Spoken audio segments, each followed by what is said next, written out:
back. Thanks for hanging out with us. We do appreciate it, everybody. That's Derek Gunn. I am Rob Ellis. We are Sports Take, JAKIB Sports YouTube Network. Always love talking to our next guest. And I think it's one of the better fortuitous timing situations for Mike Sielski to be hopping on with us. You can follow Mike's work a lot of different places. Great columnist for the Philadelphia Inquirer. Of course, you can hear him each and every Saturday at 10 a.m. with our friend Glenn Macnell on 94 WIP. Also the author of the phenomenal book, if you haven't gotten it, The Rise, Kobe Bryant, Pursuit of Immortality, and on what would have been Kobe's 45th birthday. Mike, what's up, my man? How you doing? What up? Hey, Rob. Hey, Gunner. How are you guys? Good, brother. Mike, any truth to the rumor that Derek started, that you were the one who kickstarted all the brawls yesterday in practice? I'm just saying. I was told. That's out there in the ether, man. From what I saw and heard, Nick Sirianni said that Born to Run was Bruce Springsteen's best album. And Shane Steichen was like, no way, man. It's Darkness on the Edge of Town.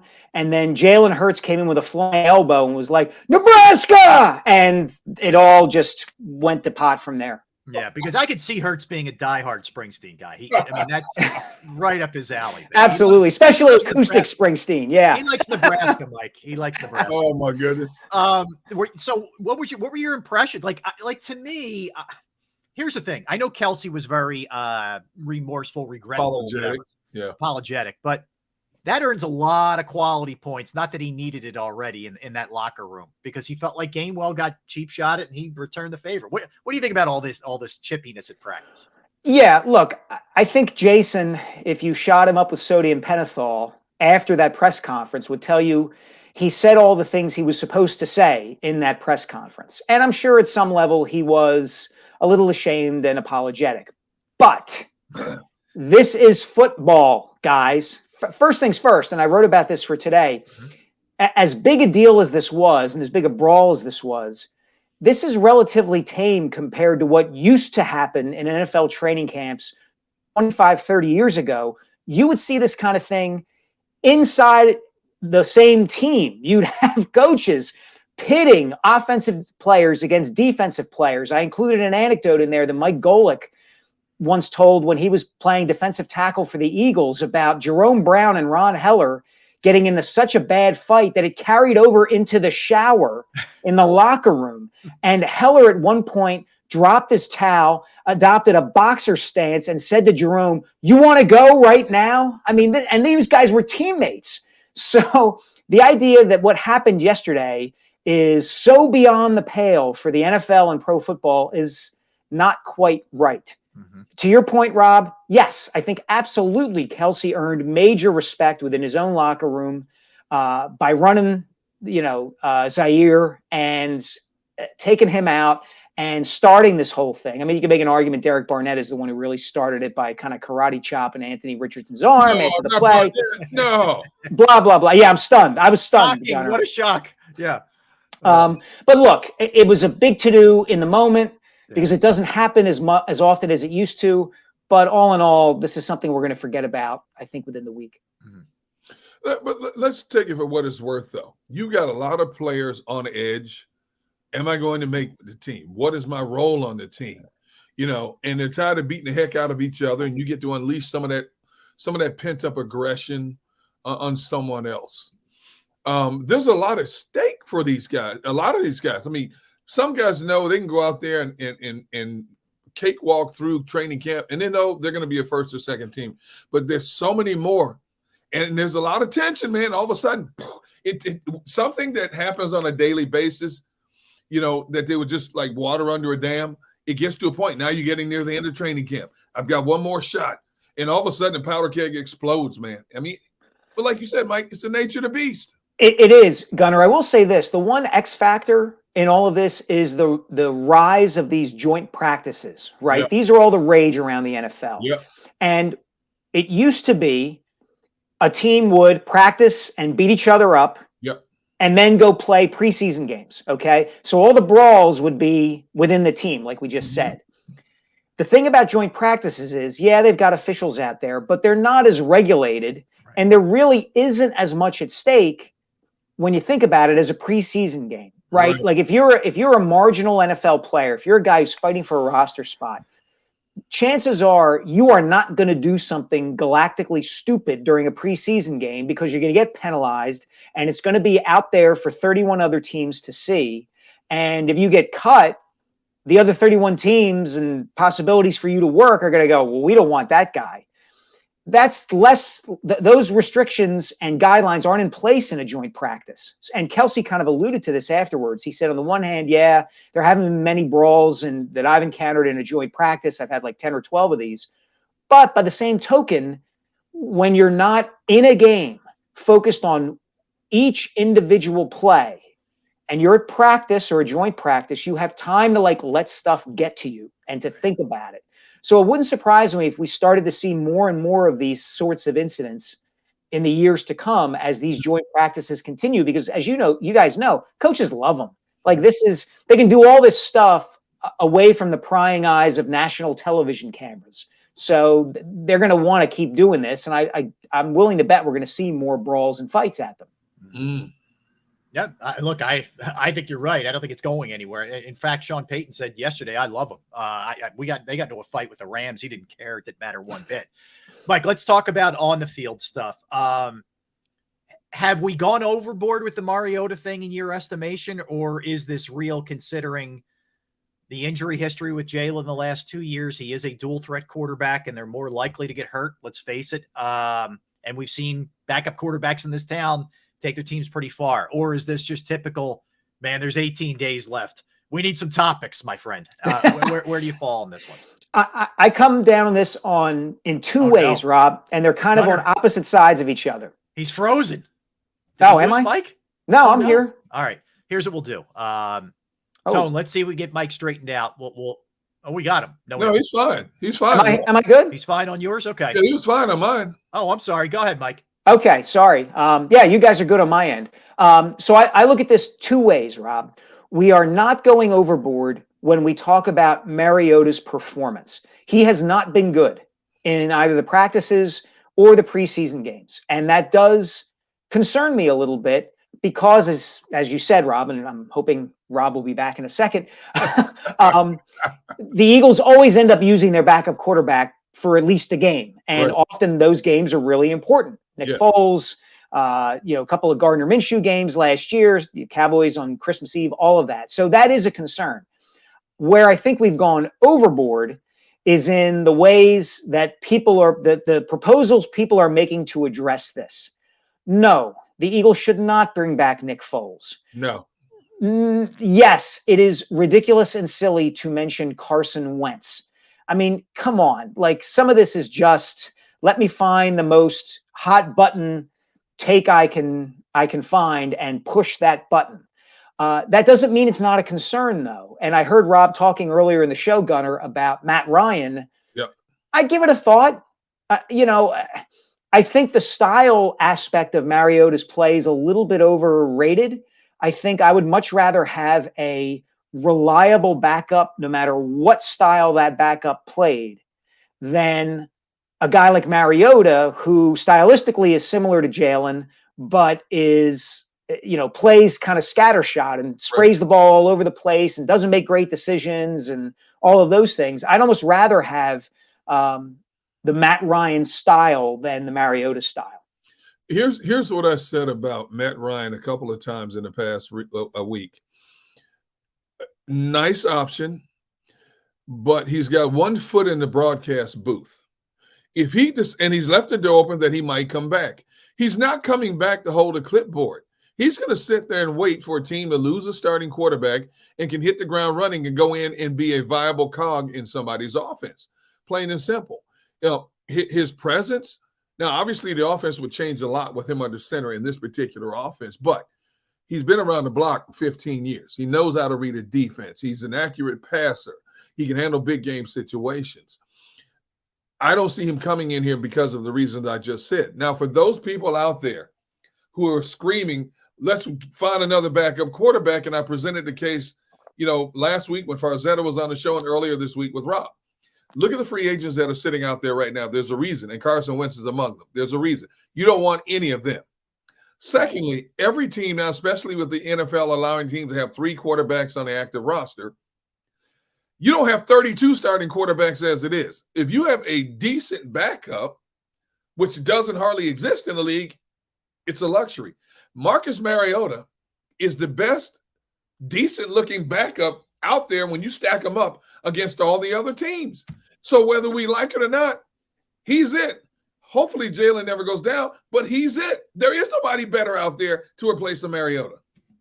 Yeah, I think that's a totally fair point, Gunner. And as you were talking, the name that popped in my head, especially when you were speaking about Matt Ryan, was Josh McCown, right? I don't think the Eagles, they remember that experience where Carson Wentz gets hurt in a playoff game, and it's Josh McCown, who's, like you said, been around the block and then some, and he really can't perform in that situation. And there's certainly that danger with somebody like Ryan. I'm not suggesting they should cut Mariota at all or replace him. I'm just saying that it is a concern that he has played this poorly, and I'm not convinced that he's going to be much better in the regular season if he has to step in for Jalen Hurts. Now, look, I've made reference to this line a couple of times this week. Tom Moore, the longtime offensive coordinator of the Indianapolis Colts, had a great line when someone asked him why the Colts backup quarterback never took any reps in practice, that Peyton Manning took every snap at every practice. And I'm going to clean it up for you guys because I know you're sensitive to profanity. But Moore basically said, son, if 18 gets hurt, we're screwed. Yep. And we don't coach screwed. And I feel kind of that way with Jalen Hurts, right? Like, the Eagles know how important the backup quarterback position is, and they won a Super Bowl with Nick Foles. But I think in this situation, if Hurts gets injured for any lengthy period of time, man, it's going to be duct tape and, Elmer's glue from that point forward. Yeah. Ties into my, favorite Bum Phillips line ever about Earl Campbell. He didn't finish the mile, and Bum Phillips said, if we're ever third in a mile, I'll give it to somebody else. But every other down, I'm giving it to Earl Campbell. Right.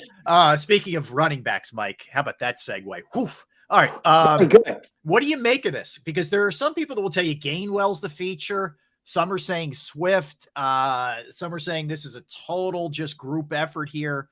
What do you think? I mean, I know we look at it and it's not the typical this guy's going to get it every down kind of thing. But how do you see this thing playing itself out?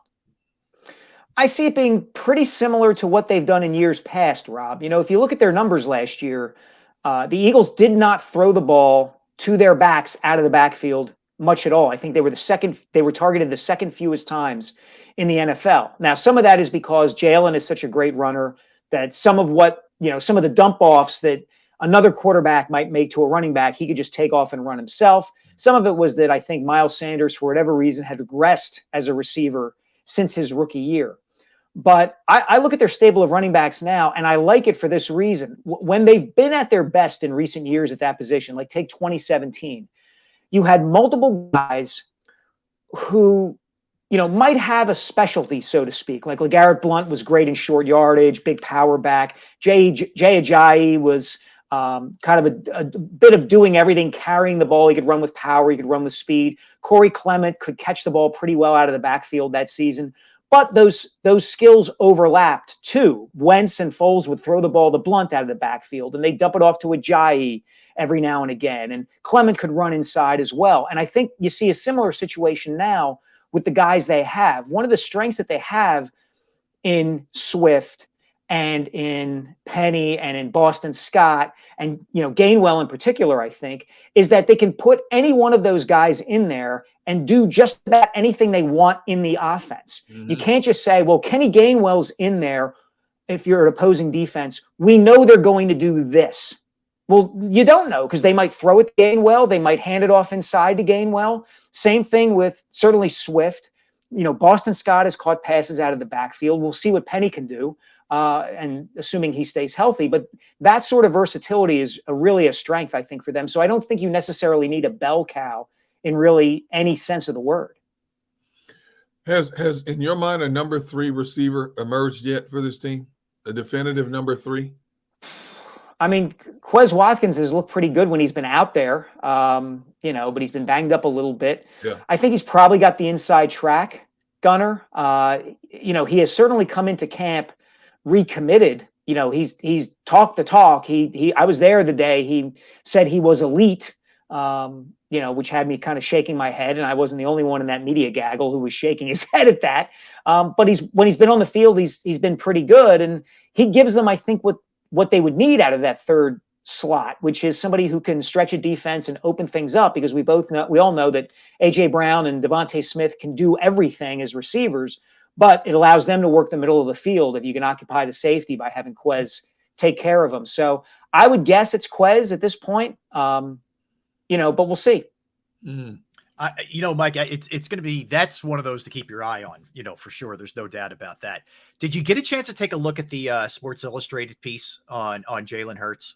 It was pretty fast. I read the first few graphs of it, Rob, and I know Greg Bishop, and he's a terrific writer. He's a friend of mine, and I just haven't had a chance yet to really sit down and digest it. It's just, it didn't really, I thought it was really well done. Let me just say that. I loved we talked about it quite a bit on the show yesterday. But it just reinforced a lot of what you thought about this guy. And I want to draw a parallel here, because I know the great book that you did, The Rise on Kobe Bryant. And I'm not comparing accomplishment, okay, but the drive, okay, the way that these guys look at this thing and the singular focus that they have. And you could speak to this pretty uniquely because of the book that you did on Kobe. But I see a lot of traits there in terms of want to with Jalen Hurts.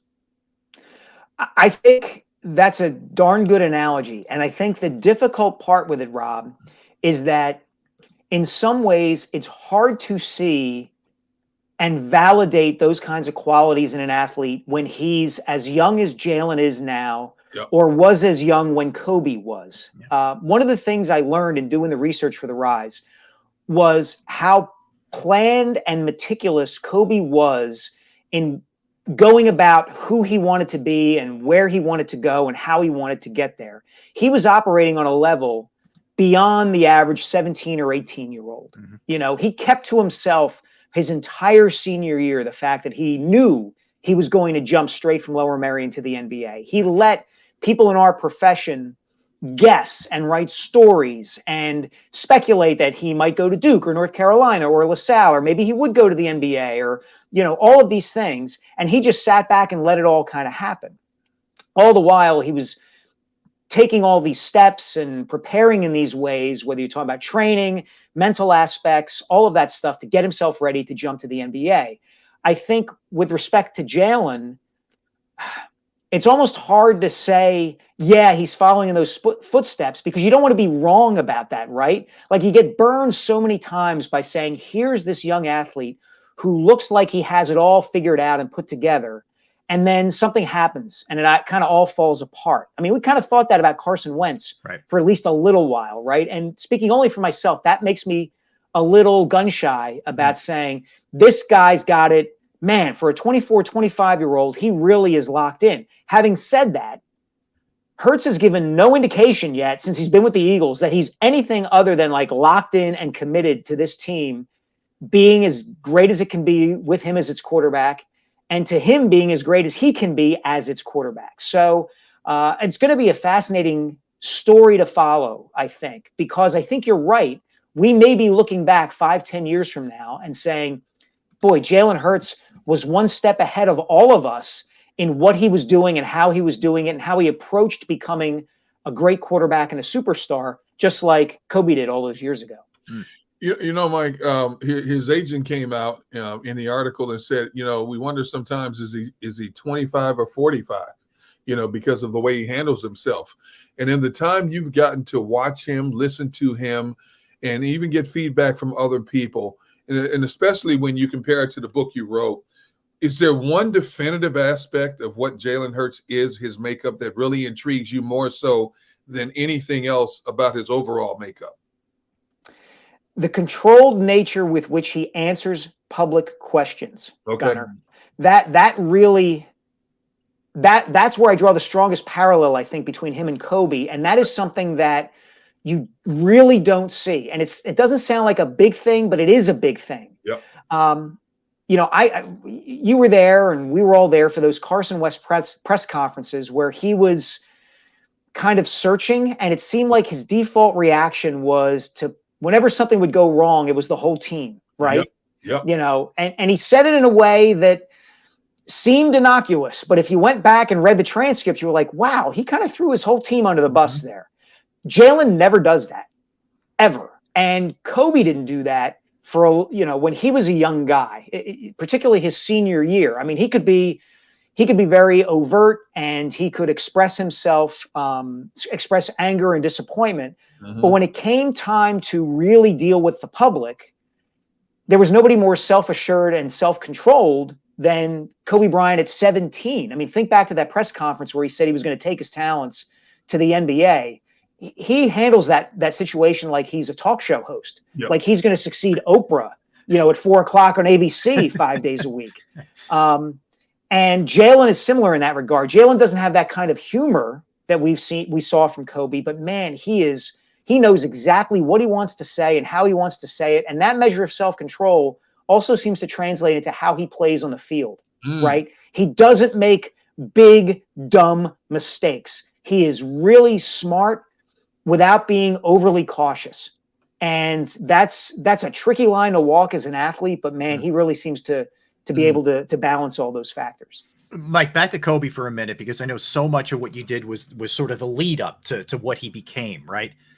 How much of that was Joe, his dad? How much of that was Joe having lived that life? And obviously didn't have the accomplishment that Kobe did as a player, but how much of that was Joe? How much was that was just innate? That's just the way this dude was wired, man. Like where do you think the balance is there? I think it was 50-50, Rob. I think 50% of it was the way he was wired, and I think he got that from his mother, Pam. She was the one between Joe and her who had the Mamba mentality. Oh. Okay. She was you can't go play basketball until you finish your homework. She was, if I can say so, the hard ass of the two in the household. Joe had the experience of having played in the NBA, and that his experience in a way inspired Kobe, because Kobe, when he was a kid, always felt like Joe didn't get his just due and didn't get the real chance he should have had to be a star in the NBA. And Joe felt that way too. He felt like he was kind of ahead of his time. He was a 6'9" guy who could dribble and pass and shoot and had a lot of flair. And all his coaches wanted to stick him under the basket and put him in the post. Right. And Joe was also kind of like a ne'er-do-well. He was the kind of guy who'd like wake up late for the team bus and miss practice, that sort of thing. So Kobe had the mentality from Pam, and then he had the lessons he could learn from Joe. Joe could tell him, hey, here's what you need to do in these situations. Here's what I did, and here's what you should do and shouldn't do, and all those kinds of things.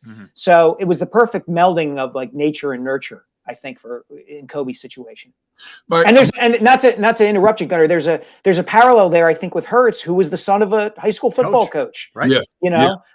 And you see that, and he makes reference to that every day. It's it's nature and nurture, and Jalen seems to have both. Nice. Mike, I said earlier in this show, in life after Kobe, when you look at Facebook, Twitter, X, or Instagram, you see the sections where they have all these different video clips of things going on. You see so many video clips now of Kobe talking one-on-one with different entities about his approach to game, to life. And I said to Rob, I think we know Kobe, not you, because you did such an incredible job of digging deep beyond the surface to write the book that you wrote, incredible book. But those of us on the outside looking in, I think we know Kobe better now than we did when he was an actual player. When you listen to those video clips in terms of what drove him and why he would not let himself let up, even in the latter stages of his career.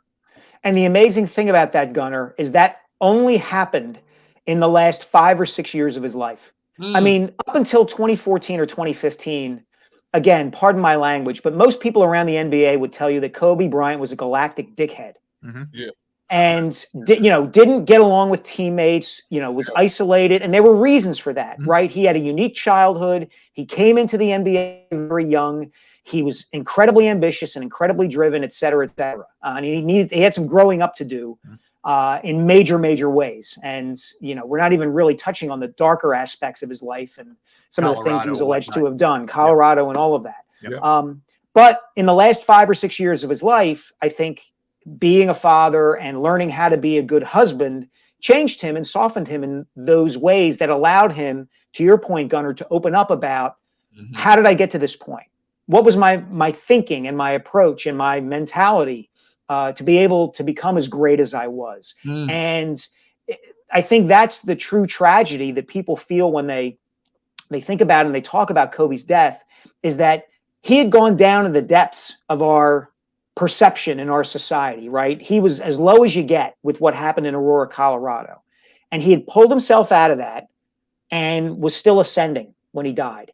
And I think people feel like, man, what else would he have done? Who else could he have become if he hadn't gotten into that helicopter on January 26, 2020? Yeah, it's crazy. I mean, there's always so many of those stories, Mike, the what ifs, and where it was headed. It seemed like everything was headed in that direction, man.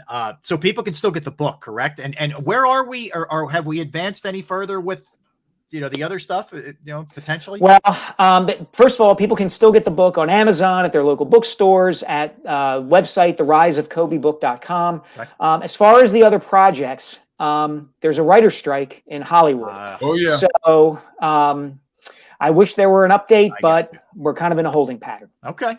Well, hopefully, I think everybody's hoping this thing gets resolved and then we can kind of advance. Nobody more than me, Rob. Trust me.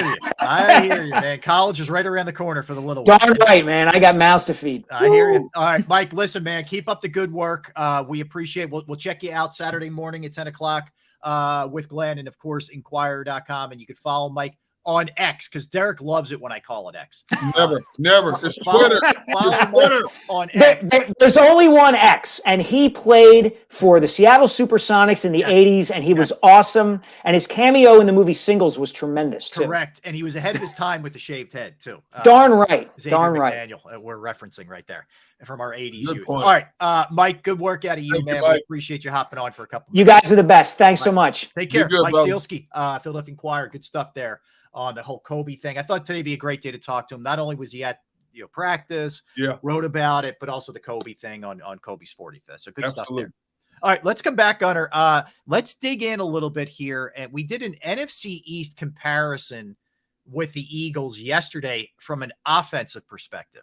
We're going to do the defensive perspective. We'll go through defensive line, linebackers, corners, safeties, the whole thing. We'll see where the Eagles measure up with Dallas, New York, and Washington. We'll do that when we come back. Don't go anywhere. That's Derek Gunn. I'm Rob Ellis. We're Sports Take, JAKIB Sports YouTube Network. I'm going to tell you right now about Jim Murray and Principal Financial Group, because it can be really challenging and also scary at the same time, trying to find the right person to invest your hard-earned money with, right? And I found that right person, and it's Jim Murray and Principal Financial Group. And you will be pleased if you do the same thing. Trust me, whether it's retirement planning, 401k review, insurance review, you might have a small business and you need help with your employee benefits. That's yet another resource that Jim can help you with. I personally have entrusted my IRA, my 401k rollovers with Jim, and it was the absolute right move for me. It will be for you too as well. Give him a call, 610-996-4751. 610-996-4751. You can also email him, Murray, Murray, .jim@principal.com. That's Murray.jim@principal.com.